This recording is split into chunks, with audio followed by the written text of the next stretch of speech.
工作人员把在1200摄氏度下炙烤了几个小时的材料取了出来。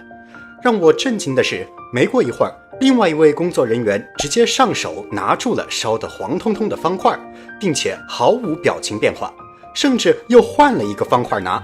这是怎么回事？这个发着黄光的立方体到底是什么？它的名字叫隔热瓦。想象一下，在航天飞机返回地球时，外壳会与大气层剧烈摩擦，形成一个大火球。这个时候，表面的最高温度能达到1650度，不仅能烧穿外壳金属，里面的物体也通通嗝屁。所以说，从上个世纪70年代起，科学家们就开始研究隔热瓦。首先，把陶瓷纤维、水、添加剂放进搅拌机中搅拌12分钟，然后将混合后的浆液倒进模具中。下一步，挤压脱水，这时就得到了一块方方的湿坯。接下来先干燥16个小时，然后再如视频开头那样放进烤炉里烧制几个小时，最终就有了厚厚的像泡沫板一样的隔热瓦。由于它的94%都是空气，所以密度很小，质量很轻，导热系数也很小，隔热性能杠杠的。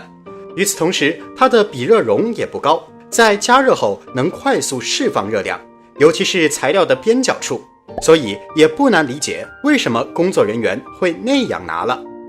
到这儿还没结束，为了增强材料性能，有的隔热瓦会被喷上黑色涂层，散热率更高，有的会被喷上白色涂层，反射率更高。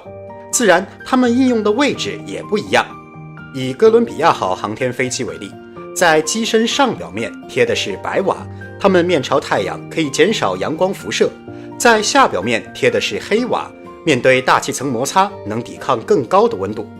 而飞机上最脆弱其实是机翼边缘，它们需要承受1600摄氏度左右的高温，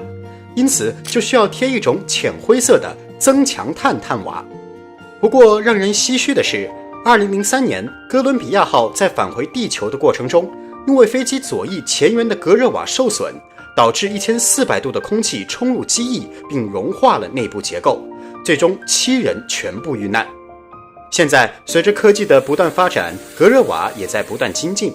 不过有趣的是，它们的安装方式依旧没变，还是像贴陶瓷那样一块一块的粘在航天器上。